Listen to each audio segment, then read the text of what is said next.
Is it better to be right or effective? So we're going to spend a little time in this section of the course really talking about effective ways to focus on the mission, on diversity and inclusion, as well as, what's some background information that we need to have to consistently be effective in talking about diversity and inclusion. So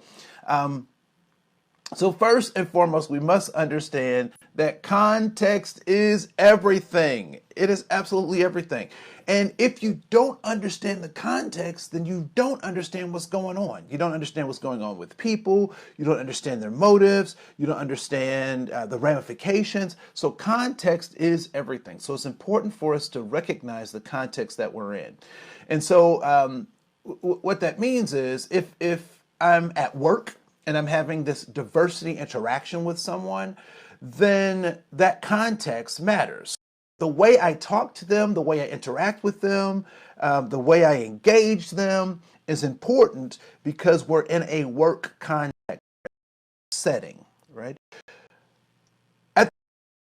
How I interact with that person is different than how I might work with other folks. Now, what I'm not saying is that you're inconsistent. I'm not saying don't be an inconsistent person. I'm not saying being a double-minded person, but recognize that context requires specific behaviors, specific adaptations are required depending on what context you're in. And so as context changes, so must our behavior, so must our adaptations, right? So we adapt to our context. And if we're not adapting, then we go the way of the dinosaur, right? So if we don't change our behavior given a new context or new set of circumstances, then we won't be effective. We won't be able to get things done. We won't be able to interact with people in effective ways, right? So it's important to recognize the context, and that context is everything. I also wanted to, let me move this over a little bit.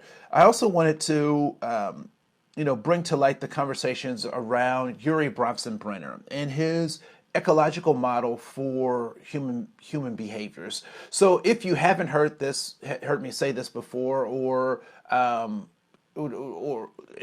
saying it again, I'm doing this for emphasis, right? So if you've heard me say this before, or if it seems like I'm repeating myself, because I want this to be something that resonates with you, right? That's an emphasis.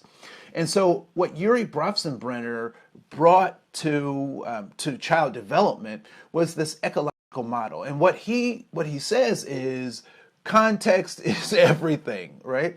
However, what he does is he breaks down the different exposures that young people, that kids have to their context, or relationships that they have with their context. And so we first start with the kind of this nucleus of our family and close friends, and then we move out to other parts of society. And so some of those things are things that we choose, and others are things that are thrust upon us given the context that we're in. And so if I'm raised in a particular kind of context, then I'm going to have a particular set of behaviors. I'm going to have a particular mindset. I'm going to have a particular way that I engage and interact with the world. And so that becomes the thing that I have to recognize. So how do I know that what I've been taught growing up is the right way or an effective way? The key way to think about that is it helping you achieve your goals? If it is helping you achieve your goals, then there's no need to change.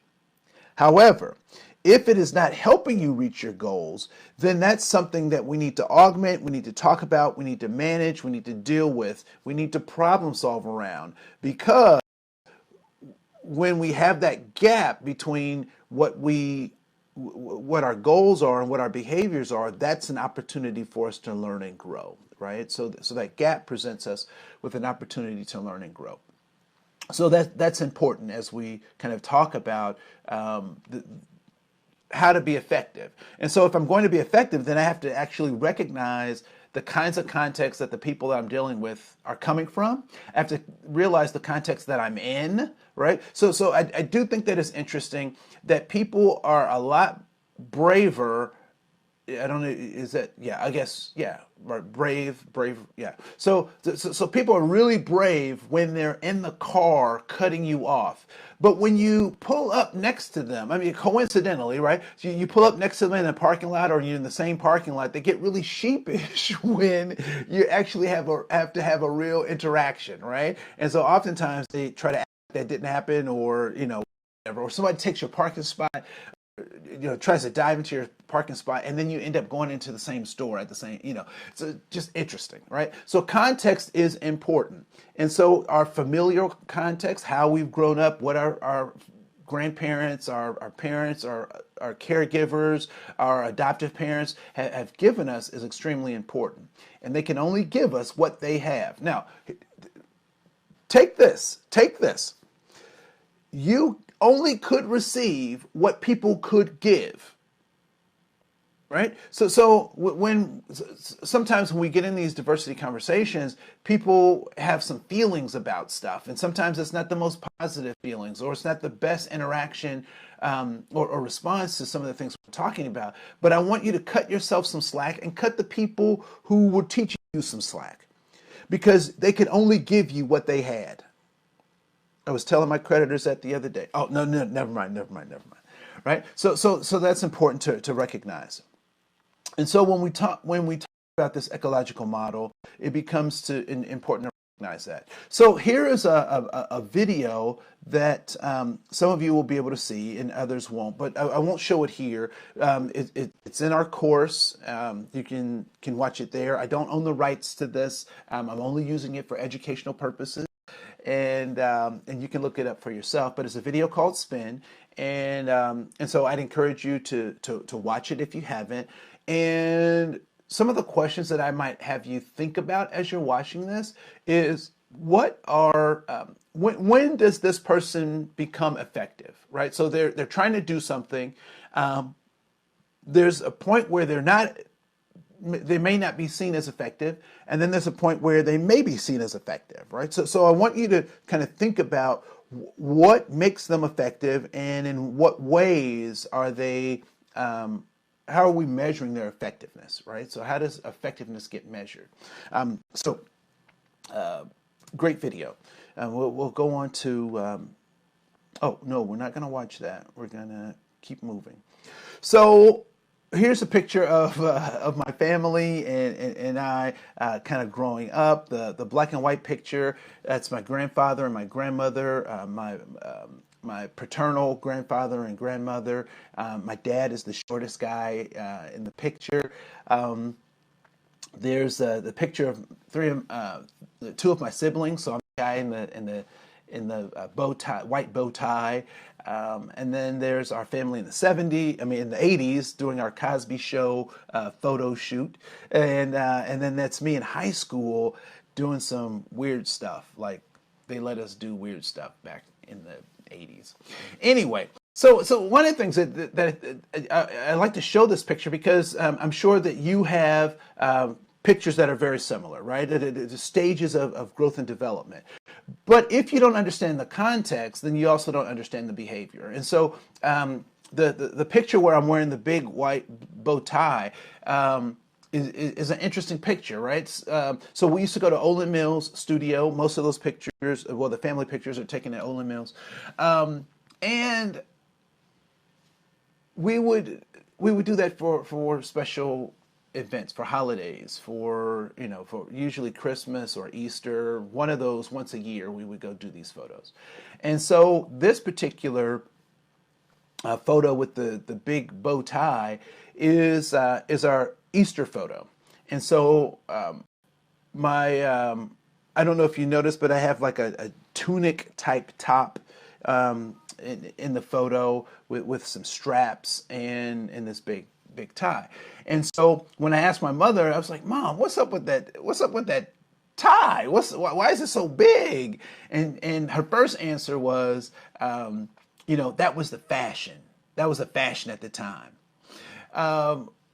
Upon further reflection and talking about this, what I came to realize was that, and I don't know if I've shared this thus far in the class, or but I think it's pertinent, right? So I was a kid that was in Head Start, and Head Start was and is well, back then was definitely thought of as a program to give people a leg up, right? Give impoverished kids a leg up. Right now, I think it's the curriculum is really tight, and I think the kids who go through Head Start come their counterparts. At any rate, but what that meant for us in the 70s was that we were on the lower end of the economic scale. My parents married and started having babies their sophomore year in college. Not a great recipe for financial security, right? And so my mom made those outfits for us. So my brother is in the red. He's sitting in front of me, and here I am with this thing.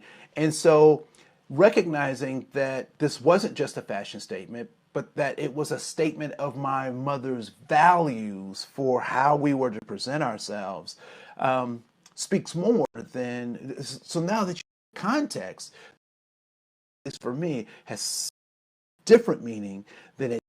I just thought my mom was dressing us in kooky ways, right? So I think that so context really does play a role, and we could talk about the other pictures later. Email. So what is it that so context is important. If we don't adapt to the text, we end up the way of the dinosaur. Yuri Bronfenbrenner, different contexts and how they can impact young people in their development. I just talked about my family and the context and the values that we. So one of the questions that oftentimes I get when I'm working with groups or I'm interacting with people is, what is it that people want? And what I would suggest is that human beings are looking significance, belonging, and safety. So they're looking for belonging and safety. Significance says that I'm a person of power. I was born for a reason. Whether I died with that reason, whether God has revealed what that vision and purpose is in my life, right? So significance is I'm a person with purpose and power, and so we want to find and actualize our ability to do something. I think Dr. King said, everyone can be great because everyone can serve. We may not necessarily all the same, do something. So this idea that we're all significance. We're also seeking belonging. We want to be in relationships with people who understand our purpose, who understand our significance, right? So significance, and we're also looking for. And so when we think about safety, we're physical safety, emotional safety, psychological safety, all the trappings. And so some of that is maybe food, right? Some may be relationships, but we're looking on for people that we can depend on, right? So we're looking for belonging. Now here is the text where you've come from, choices that we or these days, right? So the things that I find significant, someone else may not necessarily find significant. I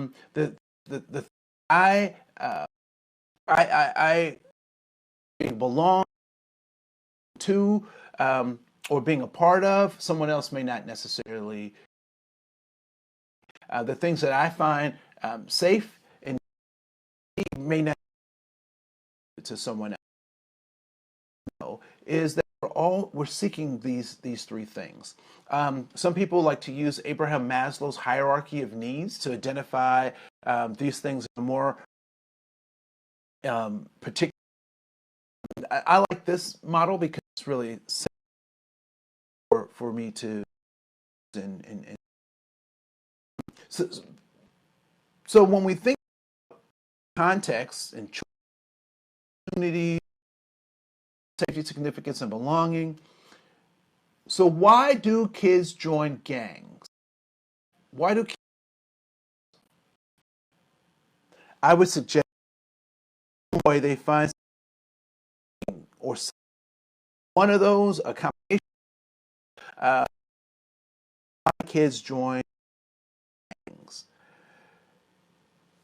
Why kids join 4-H, Girls Club, because they're also looking for significance, belonging, safety, right? And so what we recognize is that we make things, but we can do those things. We can achieve those things. It also argue, have you? Is there in gangs? I would say there certainly is. Are there other resources that gangs are earning or those gangs? Between Boys and Girls Club and the gangs, and I would say oftentimes it's opportunities to use those, right? Opportunities to use those skills. States, county fairs, or and 4-H teaching to raise animals and things in agriculture. And I wonder how many kids in the cities or in gangs, and I'm not equating this to as the same, but in urban areas have opportunities and chickens. So I believe a lot of our social oftentimes boil down to, but that's my little lesson. So here are some truths about human beings. We can learn if we then business so grow. Even if I, as evidence of, I don't have to. So when we plant a, what do we anticipate that we've given water up? What date and time need of we don't know. It does it at its own time. And so what we have to is go and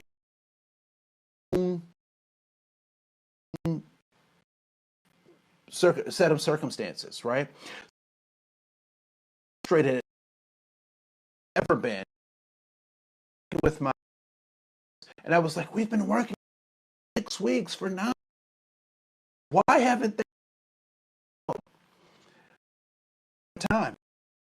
I knew that the process I was, but my expected those on my time to realize on their so to think about in terms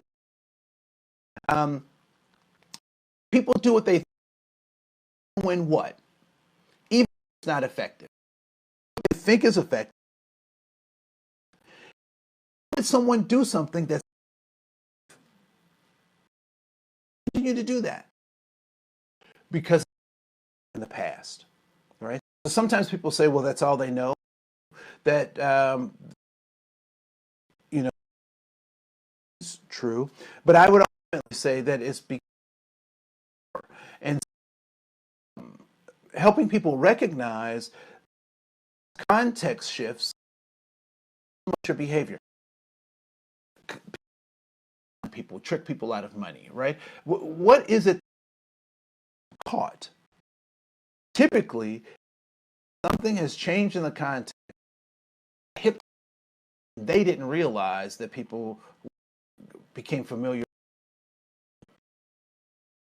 Think about the importance of text. We also have to remember that people do what works. If used to work to any real change, if right, I realize or I feel that things aren't working, that I feel compelled to change or augment my. That's another thing to. And all goal directed. All goal directed. That everyone does for a reason. Probably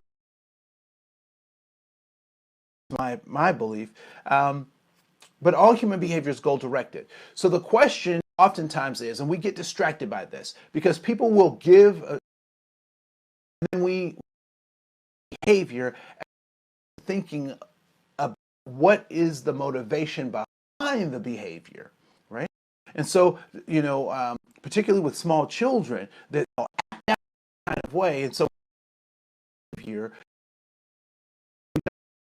underlining the that they're trying to. So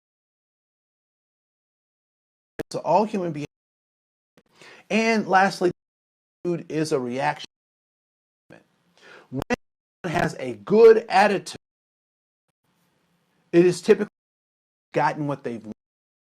When someone has a bad attitude, it's either delayed or denied. In your life, or think about a time, the time when you were, and when you say adult, and I or go to the, and they say no. What happens to attitude? It's negative, right?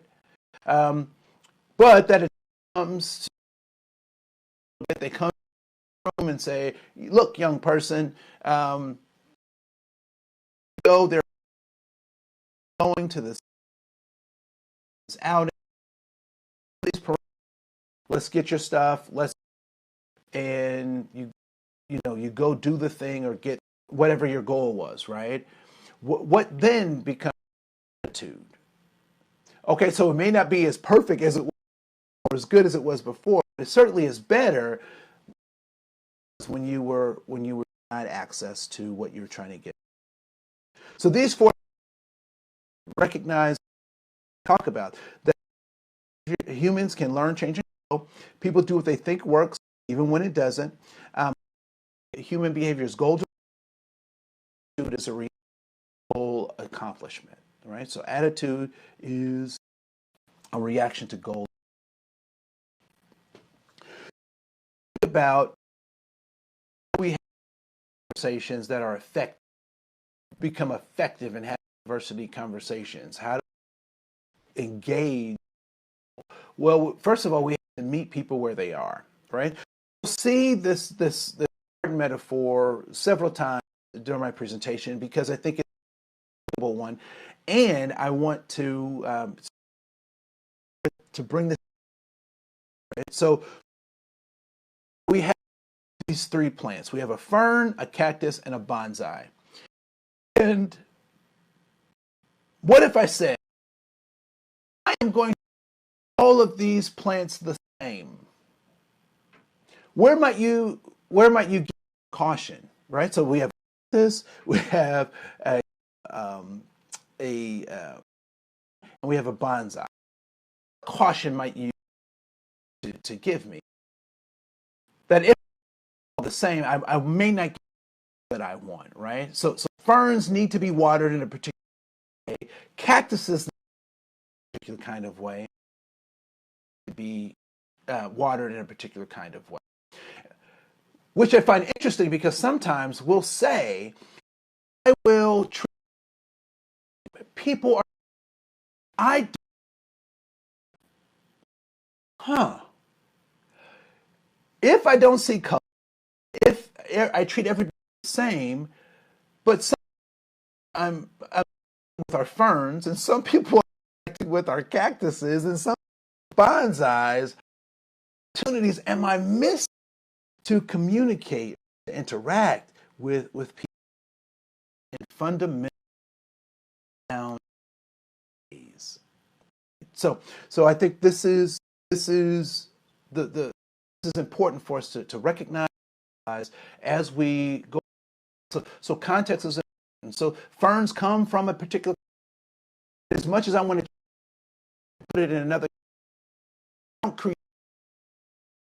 it will wither. I try to put it in an environment for ferns, or I try to like a fern, it will wither and die. And one of the things I know about bonsais is that they're not a natural tree. And what I mean by that is that if own device, they would grow to their natural size. They would grow to natural size, right? And so, as we know that they're a human behavior, that they're pruned to the desires of human beings. And so when we think about, culture and context, I don't know that treating everybody the same or not recognizing people's differences actually gets us to a place effective and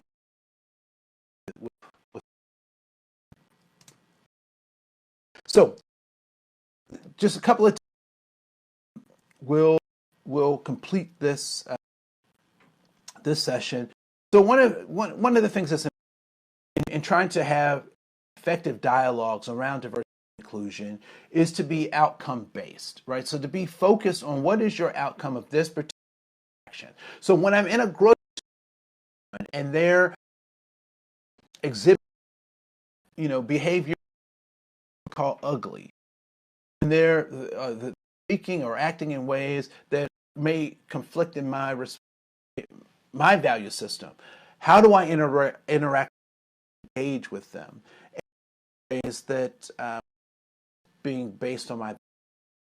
So what are the I want? What in that grocery store? I have time to point my handouts section. I may not see the. And so what way I try to engage a person is in ways that cause them to develop a relationship in the short time that we're together. I remember I was lifting his, and the guy's probably about 50, 60 yards, so it really can't have a. So I just kind of, hey, you think dog likes that? And, he back at me, but he stopped the behavior. To do, I'm just suggesting that we interrupt people but keep our goal in mind. So I'm not. I don't have.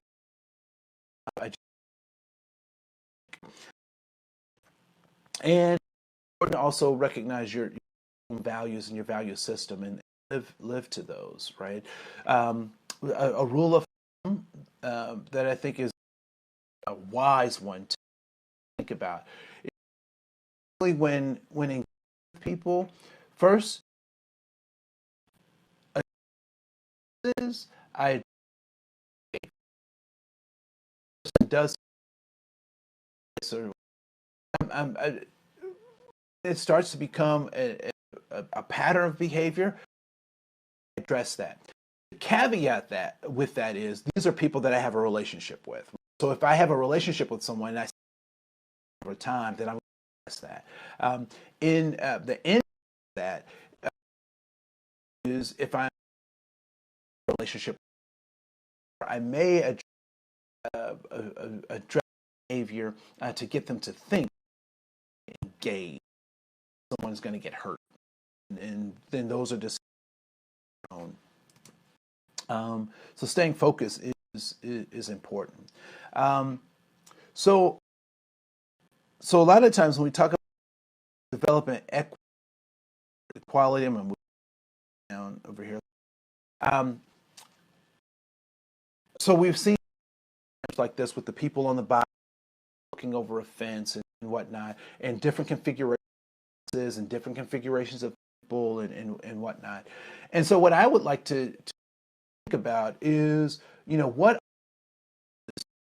the bars of times have, right? So what of job, right? What's the of an interview? What's the purpose of policies and procedures that we have in our work? And are they serving us? So some talk about, we would like best candidate, diverse candidate, right? So people, the best candidate or candidate. I think that's a bad business. That's not a good dichotomy to try to create when having conversations about selection processes or about people. It's not the question. What's the bar that that's, and how do we all not getting the results, right? Do we change what we want, change the qualifications to make sure that we get what we want? And so when we think about in equity, that becomes important.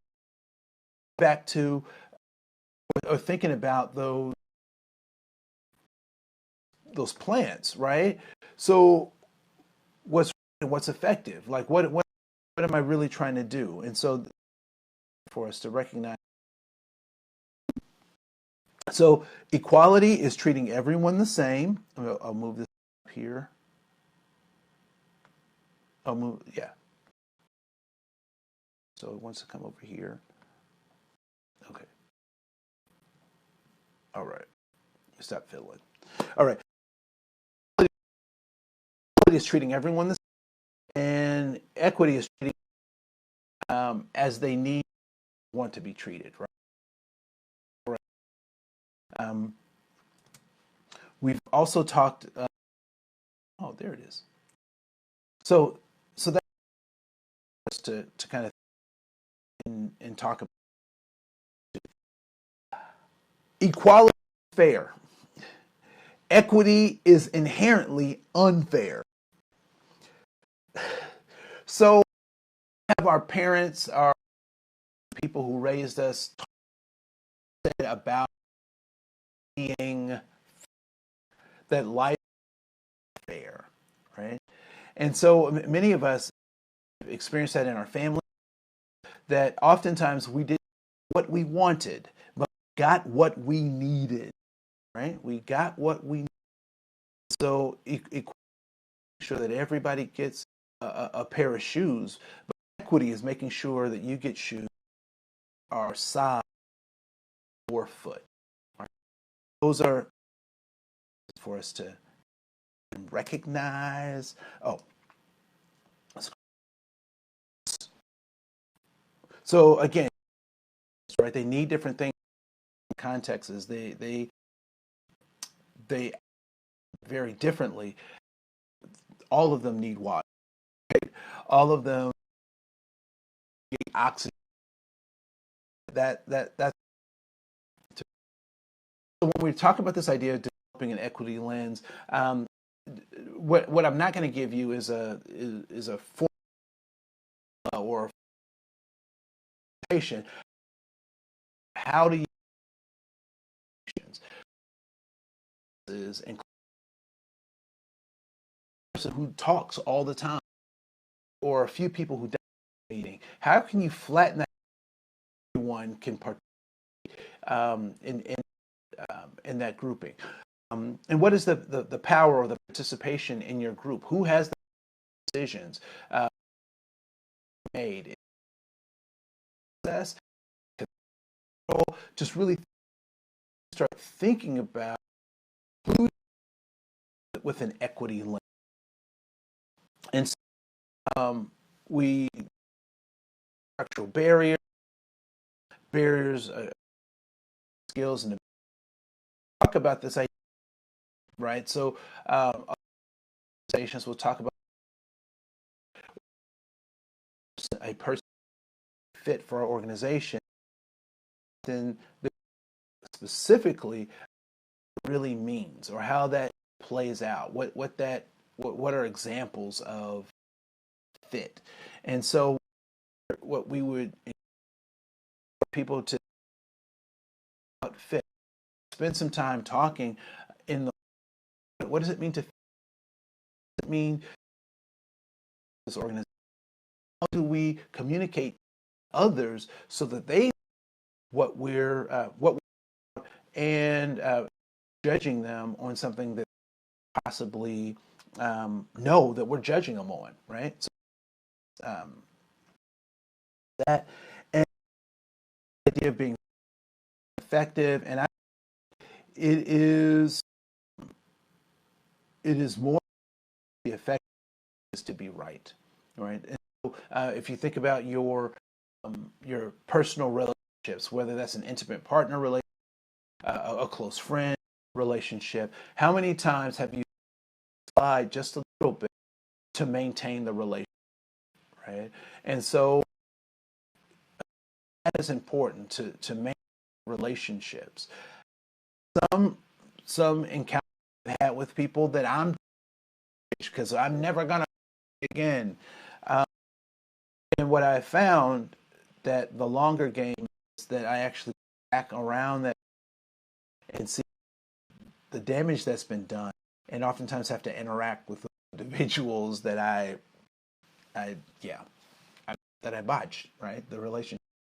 So the long game really is about being conscious of building lasting relationships. Of a multitude of sins. What I would say is that that is true. I think they'll tell you what's going on with them. They'll tell you things that you could be doing better. They're encouraging to you. Where when we're relationships, people won't.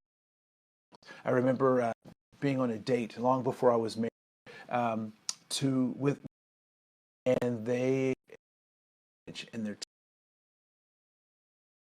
right. So I didn't say anything, and this on, and the individual went to the restroom, came, oh, spinach in my teeth. That's so silly. I was like, yeah, that was funny. And then they were like, yeah. So I will